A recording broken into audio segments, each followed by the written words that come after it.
Hello, everybody. It's me, Andrew, and this is going to be actually the second video in a series that I hope to start kind of doing and messing around with. The first video was the death card discussion, which got a lot of positive feedback. People really liked it. So, what I'm going to do is I am going to do this thing called Tarot Talks, which I basically draw a card and I tell you my interpretation of it, and I give you an expert's interpretation of it, and we learn how to apply it to our lives, how to apply the card meaning to our lives. Now, I'm using the Mystical Cats Tarot. I have taken out the court cards just because I want cards that pertain exclusively to situations. So that was my personal choice. And this card wanted to come out. So I'll put this over here. Alright, and we have the Four of Earth. So 4 is a number of like a foundation, like building blocks, which is something that, that's how I was taught. 4 is kind of building and kind of making a solid foundation for yourself. Earth is a very not materialistic, I always want to say materialistic. Earth is a material suit, it's a physical suit. It's about things that we physically possess. Money, and stuff like that. Mostly money is what it relates to a lot of the times. So you see here, there is a little gazebo type thing, and you see all the cat toys behind the cat. So the Four of Earth is building a foundation, but one thing that in traditional tarot this card kind of reminds me of is, I believe in the Rider-Waite, the guy, he's sitting in a chair and he has like his feet on top of 2 pentacles, and then he has like 2 in his arm or something like that. And it's kind of a card about, it always honestly reminds me of greed. And it's either greed or extreme frivolousness. So that's what this card is talking to me about. So now I'm going to look at Holistic Tarot by Benebell Wynn, and we're going to see what she says about it, and then we're going to put them both together. And we're going to have a little discussion. I refer to this book all the time, because there's always things that you need.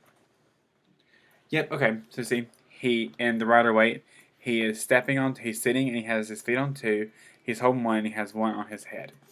And the key words for this card are miser and frugality. And since the Four of Pentacles is the miser card, the seeker has fortune and prosperity, yet is impoverished because of his or her attitude. The seeker's own material comfort is the obstacle. It is holding the seeker back from happiness. The seeker must detach from yearnings for earthly power or money. Be more generous and open. While the seeker possesses an excellent gift for money management, he or she may also be miserly and too frugal. The miserliness is causing emptiness. The seeker is not happy in spite of the material wealth he or she has. The seeker is too possessive over his or her material wealth. So, what this card is saying to me is that you can sit here and you can keep stuff to yourself. All of our physical possessions, but also our time and our support and things like that. This card is talking about not letting the material things or the worries about the physical realm and the materials that we deal with every day affect us from being the kind of person that is going to be generous, to be the kind of person that is not going to forsake the spiritual path for the path of money, because money it can't buy happiness. And I saw this quote, and it was actually pretty funny, and it said, money can't buy happiness, but it's a whole lot more comfortable to cry in a Mercedes than it is on a bicycle. And while that might be true, you're still crying. And you're still not happy. There's still that void inside of you that money cannot fill. However much money you have, you can be the richest person in the world, but you're not going to have anything if you don't have love, generosity, compassion, courage, and the things that really make a person. Because I'd rather hang out with someone who's homeless and a fantastic person than someone who has 14 cars and 12 houses who's a total asshole. So, money truly isn't everything. And I've been learning this lesson quite a lot lately, and it's funny that this card came up because for me, I posted a blog about choosing positivity, and I basically was talking about how I'm in sales and how things have been kind of rough and stuff like that with having to hit a certain amount of quotas or sales quotas. And I found out that I was putting way too much focus on it. I was putting so much focus on I've got to sell something, I've got to sell something, I've got to sell something, I've got to make money. I was putting too much focus on that instead of putting my focus on helping people and being grateful for what I have and giving love to everybody. So I learned this technique, and it was actually from a picture. It says inhale gratitude and exhale love, and it was phenomenal the difference that's made in my life, because I've been able to have a sincere sense of gratefulness for what I have, and I've seen what I have grow because of that, and because I'm not so worried about it. And so when we're being good with money is really good. It's a really good thing. It's a skill that I wish I had, because as you can tell by like my 40,000 deck reviews, I don't have self-control sometimes, and I need that. But I've gotten better. But there's a difference between being good with money and being good at managing money, and being frugal, and being very and letting your money control you rather than you control it. So you can manage your money, but make sure your money isn't managing you. So, because our spiritual side, the side of us that lives on, because there's this saying, you can't take it with you when you go, and that's totally true. You take nothing with you when you leave the physical world. So all of this stuff that you're stockpiling, like this cat is doing, he's stockpiling it, and he's guarding it so no one can get to him. But he's guarding this, and he's looking like straight ahead.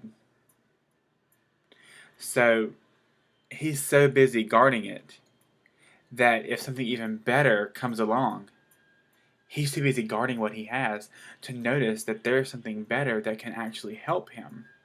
Because what good is all that stuff doing? What good is all the stuff behind this cat doing? I mean, he's not using it. He's not playing with it. He's not, having fun with it. He's guarding it. And he's so preoccupied with guarding it, he's not using it. Because he could share these toys with other cats or whatever, which is actually a pretty funny kind of, he can share with other cats. But he's so preoccupied with guarding it that his joy is gone. So imagine what would happen if and you see the cat's alone as well. So what would happen if he invited his little cat friends over, or if maybe he donated it to some of this stuff? Imagine how much joy he would get out of sharing and sharing his bounty and his harvest with people. And sure, he'd be sharing his possessions, but he would gain something from sharing his possessions. He would gain friends. He would gain a sense of purpose in sharing what he has. So that is something that is very important for us to remember. It's good for us to have money, and it's good for us to want money. It's good, and it's good for us to try and manifest. I want to say manifest a bigger bank account, but manifest the things that we need. But we can't. Hold on, close these blinds. We can't really have a full life experience, I guess, without first opening up and sharing our gifts with people. And this goes for spiritual gifts too. It's not just about physical things. You know, if you have a spiritual gift, if you're a psychic, or if you are a medium, and we all are, we're all mediums. We all have psychic abilities. We all have mediumship abilities. If you have these abilities and you're not sharing them with other people, that's going to bring you joy to share your abilities with other people and to help other people. Don't stockpile everything. Don't keep things so, don't hold on so tightly to things, because it doesn't do anybody any good. So, bottom line is, it's not bad to want stuff, but realize that there's a spiritual side of you that needs nurturing, and that needs love, and that needs compassion, and it needs to give those things to other people too. So, whether it's time, support, or money, share with other people, and don't hoard things to yourself, because the true joy is in sharing what you have with others. So, if you would like a reading with me, you can check out my website below at www.tarotangel444.com, TAROT angel444.com. And my links to my Facebook page are there as well as my YouTube channel, but you're already here, so I'm guessing you already know my YouTube channel exists. If you like this video, you can like it right here, give it a thumbs up. If you want to subscribe to me, you can do that right here, which I would be eternally grateful for. And I will be seeing you guys soon. Bye, guys. Angel blessings.